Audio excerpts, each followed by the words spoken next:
Well,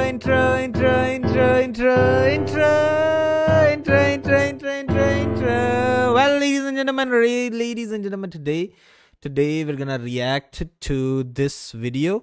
I've been watching a few videos from this channel. It's about, you know, criminal investigation in the booth. So let's react to this and stuff. And everybody knows that I am a proven psychological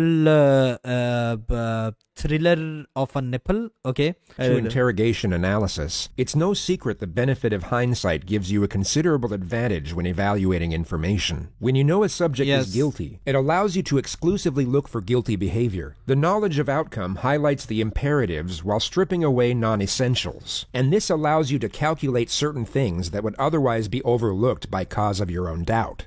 Hindsight is 20/20. Everyone is well aware of this aphorism, and what's fascinating is that it not only applies, but is far more compatible to the innocent than it is to the guilty. The reason for this is because the information you have to scrutinize is reduced when dealing with innocent subjects. When you remove the versatile factors of misdirection and trickery, you're left with relatively straightforward behavior in comparison. Of course, the argument that everyone is different and can react in a different manner has merit. Human beings are unique, and there will always be exceptions to every rule, especially when you take into consideration that trauma can cause atypical behavior. Yet, atypical behavior and guilty behavior are generally distinguished from each other with relative ease. Decades of research have given law enforcement a criterion for not only the common subject, but also the uncommon subject. A popular societal belief is how interrogative pressure can influence an innocent person to appear guilty. That's like when we were watching it last time and stuff. That if a person is nervous by nature or has social anxiety, they would exhibit guilty behavior regardless of their innocence.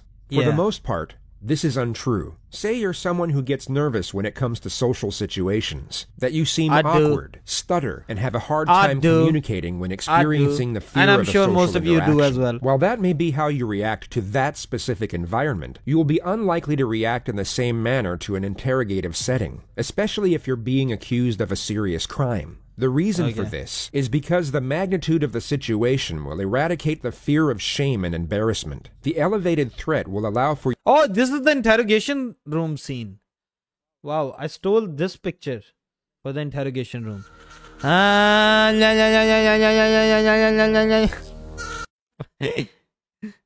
Your survival instincts to set in, and you will essentially rise to the occasion. While you would still be scared, your fear would be harnessed. Most people with a nervous disposition would be far more composed during an interrogation than they might realize. But the crucial component... Because you stay on your computer and don't go outside. Yes, dudes. I don't go outside.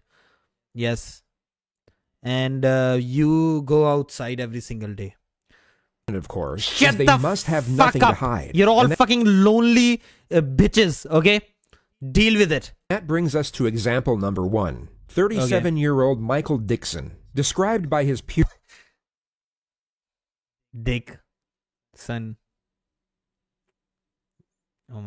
as popular, friendly, but also unassuming and reserved. A self-professed introvert who turned down a job as a trade show presenter due to his fear of public speaking, and kept his position as a trade show assembler instead. On August 15th, 2003, in Hamilton, Ontario, police were called to report a man breaking into a jewelry store. 2 officers responded and chased the perpetrator from the store down an alley before momentarily losing sight of them. At the same time, Michael Dixon was getting off a bus nearby coming home from work. He was the first person the police saw when coming out of the alley and was then arrested at gunpoint. Dixon voiced his innocence but didn't resist arrest and stated he would help in any way he could. He was taken to the Hamilton police station and questioned 2 hours after his arrest.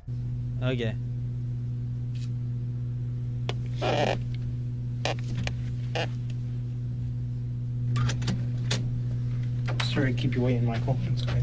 So he's actually innocent. He's actually innocent, right? That's like, he's innocent. He's just the guy who was just walking there and they caught him. Maybe I think it has something to do with you know, this guy being black as well. I don't know.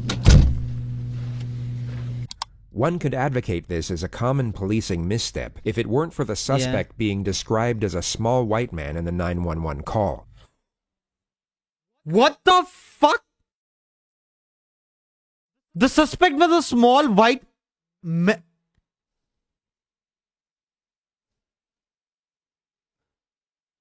How's this a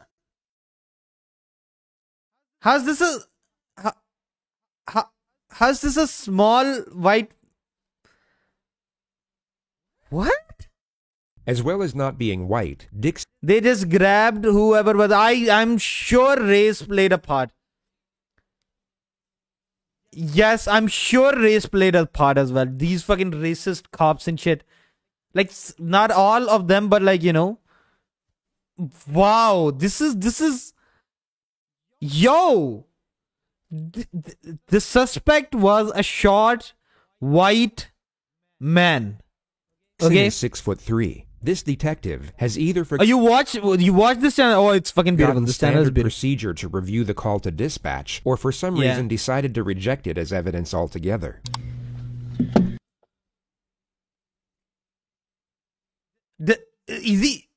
What? Wait, are they gonna fucking arrest him based on... Whoa, this one's actually interesting. Recorded and then read his rights. He asserts he is willing to speak with a detective and help with the investigation. Yeah. Okay. Why we're here is because earlier tonight you were arrested for breaking into a jewelry store on John Street South. Now, your innocence and guilt in this, quite frankly, isn't an issue. The evidence I have is, frankly, conclusive and overwhelming. Okay, so I'm not even going to ask you if you did it. How is the evidence conclusive? I have to ascertain what kind of guy you are. The subject maintains a forward-leaning posture and keeps his eyes both in contact and on the same level as the detective's. He displays self-confidence and poise, while it's the detective, in fact, who gives off a nervous disposition. What of course he's a fucking bitch. Is known as a non-verbal challenge in forensic psychology. So let's break it down into components. I think this is all fucking voodoo. In the next moment, the detective will shift in his seat to adjust his position, and at the same time break eye contact to look somewhere in this direction. That's like, you know, Michael's picking it apart way too much. Isn't for the purpose of maintaining eye contact. He could maintain it while keeping his head perfectly still. It is in fact to let the detective know he is maintaining eye contact. It's a way of asserting he's saying non-verbally. The thing is that this is really good technique and it works against the guilty people. Telling the detective that he is the more confident person in the room at that moment. Okay. What I have to ascertain here is what kind of guy you are. But he's gonna... Are they gonna get a confession out of this dude? Oh my god, that's gonna be... Whether this is... That's not cool. You're like a serial... burglar? Like, because the last video that I watched, the person was guilty and she, you know, they interrogated her for like such a long time that he just... And this is what you're doing all the time? Or whether this is a one-off thing because of the power The cop is noticing signals and that indicate that he's... okay. I understand your position. Like I say here, I didn't do it, and you've heard that many times, I'm sure, in your career, but it's just... I didn't questions. That's all I can do is answer them, I guess. I've got no questions to ask you. I mean, why did you do it? That's basically that's my only question. But coming from that position, and since I'm saying I didn't do it, I really don't have an answer for you except to say I didn't do it. I guess we have. Just it's so fucked up, man. He's saying I'm not even gonna ask you. Yeah, it's like I said, whether you did it or not isn't up for the discussion. Okay, well, it's really not. You've no doubt come to notice how incredibly tolerant Michael is over the unjustness of the situation. It's the most unusual thing about his behavior, and perhaps what makes him an anomaly with respect to innocent subjects. So before moving on to the second phase of this interrogation, we'll show you a more common response from an innocent subject facing similar charges. This is 26-year-old Justin, falsely accused of breaking and entering, first-degree theft, and assault. He was arrested at his home and only read his rights to silence on the way to the police station. The footage will begin before the subject knows what exactly he is being charged with. So this guy is actually innocent. He knows he has done nothing. So they're comparing what this guy's... The dude is comparing what this guy will say because he's innocent and stuff to the other dude. Because the other dude was all like fucking confident and shit. Wrong, and at this point is unaware he is about to be. But see, this is the problem with you know, judging someone's movement and all of that stuff. That's very true, but you can get a confession early on, and it makes things on both. In this video, both people are innocent. Wait, both are innocent? Oh my god. Okay, let me. Yes, both are innocent, but I don't know what happens to the other guy. 2 days ago, so it'll be Tuesday. Alright? About 5, 6 in the morning. Where were you at then? I was at my mother's house. Okay, I will do it. You call her and ask her. I was downstairs. Okay, dudes. Stop spamming. Did she know you were asleep at that time? Yeah. He doesn't see the interrogators as a threat, but more of an inconvenience. His responses are short and concise. He does not seek approval. He only responds to a question or states a point. I mean, did she see you sleeping at that time? Yeah, I don't ever leave. If I ain't doing nothing, I stay at my mother's house. So I'm not working, I'm at home. You didn't go to Labor Ready that day or nothing looking for a job? Yeah. Okay. They get raise. They get a raise and bonuses if they get a confession, Wilson, and that's all they care about. They will interrupt people that are in. Oh my god, that's so fucked up, man. That's someone's life in your hand and shit. Whoa. That morning, house got broken into. Okay. The detective's strategy is to reveal the charges in a periodic manner. Getting a confession to one charge at a time is far easier than gaining admission to all of them at once. The plan is to reveal the break-in and robbery charge first, then reveal the assault at a later stage. The detective goes on to explain that the accuser named Candy said she saw him loitering around her house in the evening hours of the night, and a short time later witnessed him break in and steal a multitude of valuable items. The detective then explains that she picked him out of a 12-picture lineup of suspects. She says you broke in this apartment. Okay, well tell me why... Justin is now aware of the burglary charge, which holds a possible 20-year prison sentence due to previous convictions. He will now begin to forcefully assert his innocence, and each time he does so, will bring forward his posture and strengthen his vocal emphasis while making the assertion. Alright, so I mean, she's saying that I was there before? Is that what she's saying? She's saying she's seen my face before the break-in happened? Yeah. Because I didn't break in her house. I don't know who she is. I don't know what you're talking about. I don't know no girl named Candy. None of that shit, man. So they caught him from a lineup. I don't know. What were you doing there? I was not there. I don't know this girl Candy. The only Candy that I even heard of is this guy I know named Tim Stahl dates her. The person he just mentioned was the accuser's ex-boyfriend. Okay. That's it. How do you know Tim Stahl? I grew up with the dude, man. The accuser's testimony was later picked apart in court. She was caught lying on the stand multiple times, and Justin was exonerated. He was proven innocent not just beyond all reasonable doubt, but essentially beyond all doubt. Last thing I heard about them two, she had him arrested for domestic violence. That's all I know about this girl Candy.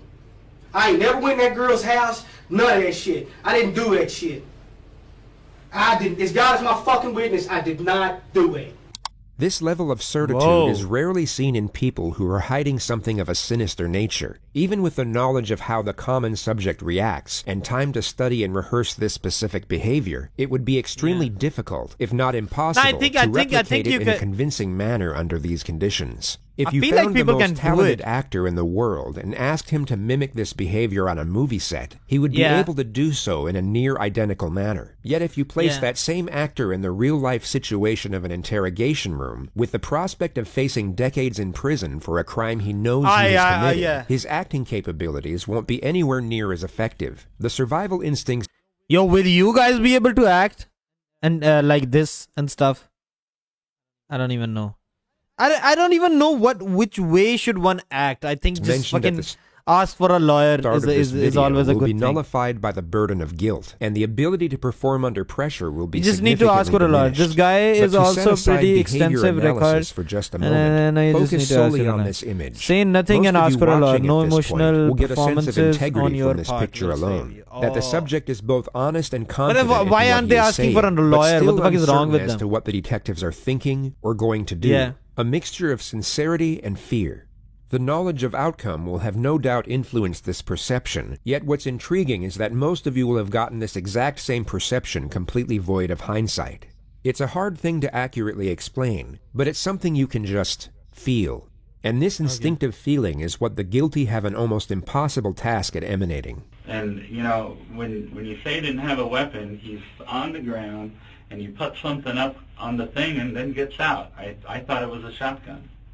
I mean, what are they saying? So I fought with her, so now, I mean, they're saying, okay, I fought with her, so I must have killed her. I mean, come on. I mean, that's, you know. You're being arrested for soliciting to commit murder. You attempted to hire someone to kill somebody else. And that's why you're here, and that's what you're getting charged with. She definitely did. She's a hot chick. And I don't know. People who are innocent won't get a lawyer, and they will end up getting them charged. Oh my God, that's. Because I'm a very trustworthy person, and the people that know if you pay them to do their job. I'm a calm person. Lawyers are a part of the rotten system. All lawyers care about is getting paid. I'm a low-key. Well, everybody just quiet. I'm not about confrontation. I'm not about anything that elevates to that level. I mean, like if someone like yells at me. Yo, in the movies, whenever you see an interrogation scene, it's never like this. Try to get it by the wayside and get it back to where it's just a cool conversation to where like none of that gets to that height. Because I am not that person. When a lawyer let you down once, what's your story? I didn't do that shit. Mr. Freeman. I didn't. As God is my fucking witness, I did not do it. I did not do it, man. I did not do it. So now we got it clear that you do know a Candy. My family. No, I don't know the girl. I ain't going to that girl's house, man. God is my witness. I did not go in that girl's house, man. I used to be a piece of shit. When I got out of the fucking penitentiary, I told myself I wasn't going back. I ain't done nothing but work my fucking ass off the entire time I've been out. Can you prove, other than you saying you did not, is it that morning? What can you tell? How can you prove to me that you were at home? All you gotta do is call and ask my mother. So you're telling me... That's all I wanted to say, sorry. You didn't step foot out of the house? Not one foot. Tuesday? Not one. The detective then goes on to reveal Justin is accused of assaulting the supposed victim during the robbery. You take vanity mirror and you hit her over the head with it and you guys fight. And she got injuries. No, man. Hell no, man. Get her goddamn boyfriend, Tim Stone, in here and question him about her goddamn injuries. Look at that straight right there. This sounds like it's a goddamn thing of fucking her boyfriend, Tim Stone, done fucking done something to her, and now they're trying to put it on me. I like his accent, though. The narrator is great, yes. I know that's what the fuck this is. He's got that. No, this is bullshit, man, because I've tried everything in my fucking power to stay the fuck out of this goddamn fucking penitentiary shit. I did not do that shit, man. Okay. That's what we're talking to. We're here to investigate this, okay? Oh my God, man! This is like imagine the amount of stress this guy has in his fucking nipple. That's why we're asking all these questions. I'd not do that shit. Man, but I didn't fucking do this shit, man. I'm fucking shaking. I did not fucking do this, man. Justin had already served 3 years in prison for a robbery in his early 20s. He more than likely knew the reassuring tone of the investigator wasn't a good sign. Although slightly more animated than the average person, this form of aggression is a commonplace response from the innocent being directly accused. I would sue them for emotional distress, but in a defensive manner. Yeah, the narrator is some random highly low combative when professing his innocence. His conduct is totally justified considering the circumstance. When facing a considerable amount of time in prison for something you didn't do, this level of anger is warranted. So when compared to the... So it's not the guy that's the narrator, it's someone he uses? Low profile YouTuber who JCS uses because... Forgiving composure of Michael Dixon, the extraordinary nature of his behavior becomes even more pronounced. I really don't have an answer for you except to say I didn't do it. I guess we haven't really got a great amount of talking about. Yeah, it's like I said, whether you did it or not isn't up for... But okay, both of them are fucking innocent, right? But the other guy is like, you know, like fucking being all like, I did not fucking do it. I did not have sexual relationship with that woman or something. And this guy is like being all calm and shit, you know.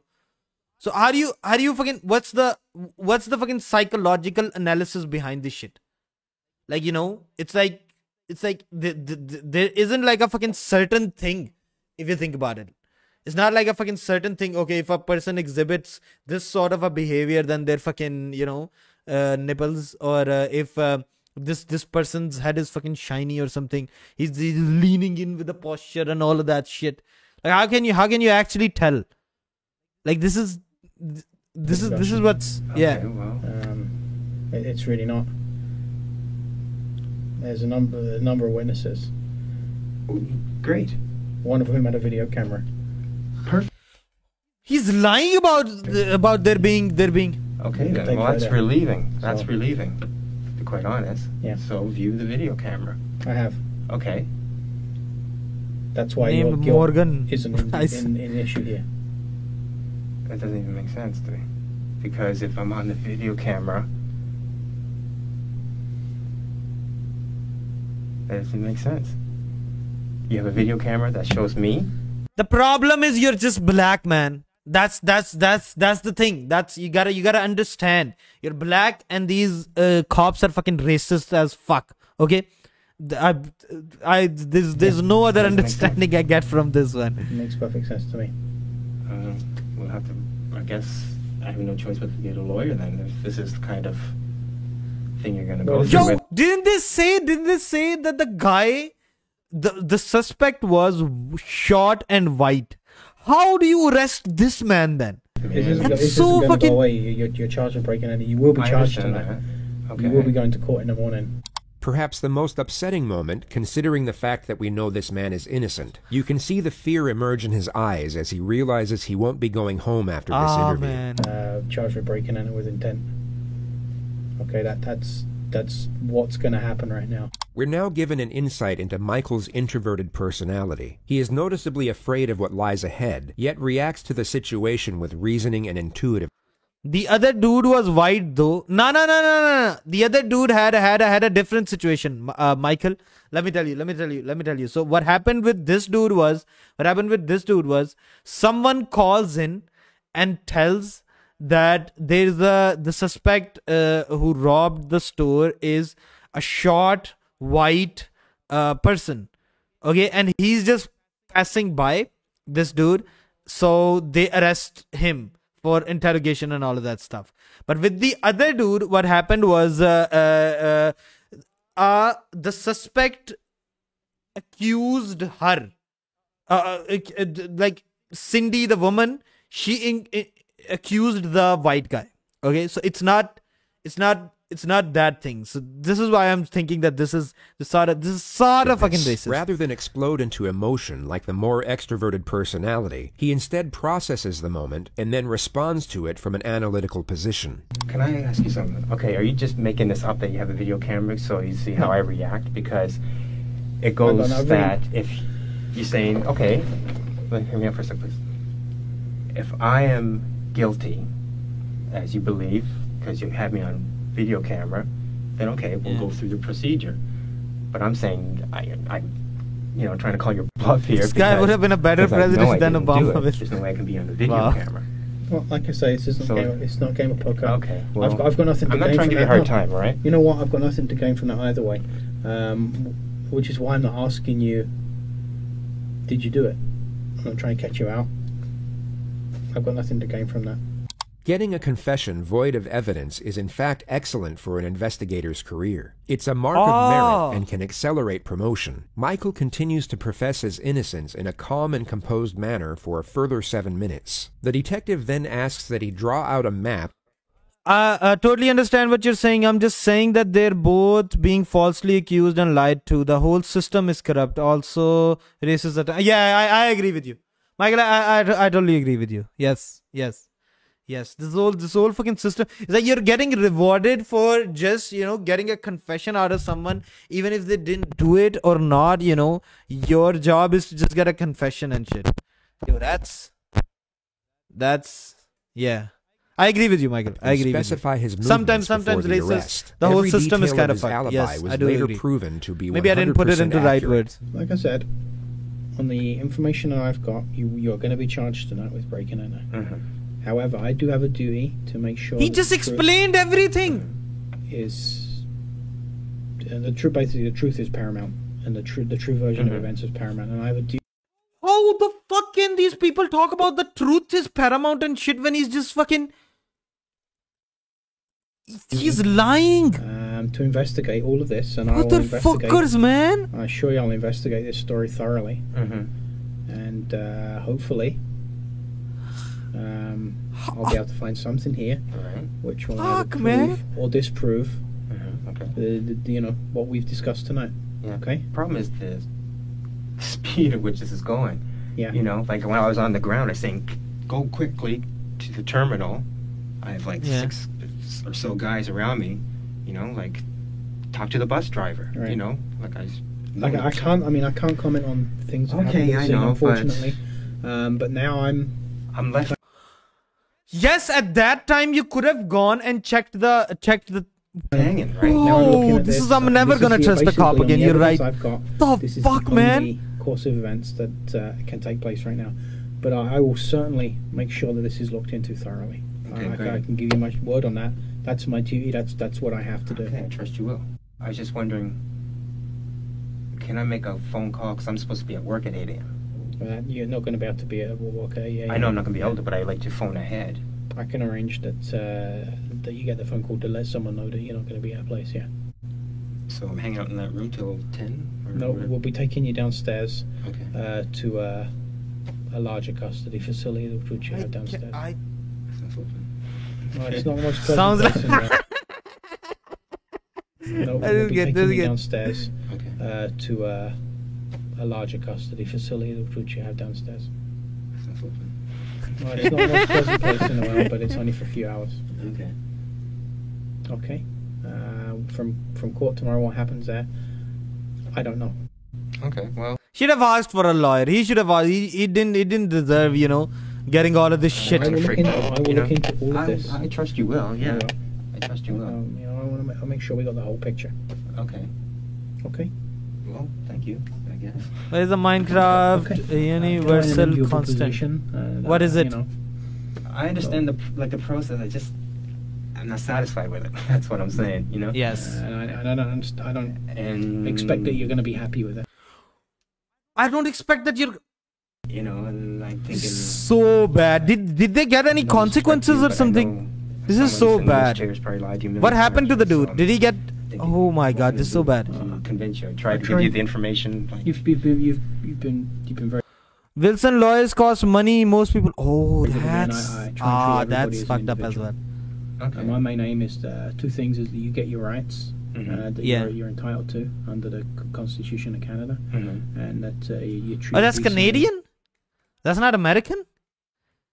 And that's your you'll be treated decently. And the truth comes out. The truth comes out. The truth eventually did come out, but the suspect wasn't treated decently. He was kept in jail for 3.5 days before a separate investigator looked into his alibi witnesses and checked surveillance of the area in question. He was then exonerated immediately. A civil trial ensued, and Michael was awarded $46,000 in punitive damages. The interrogating officer and 3 other investigators were all demoted and suspended without pay. Whoa! So at least he got like the fucking nipples in his ear or something.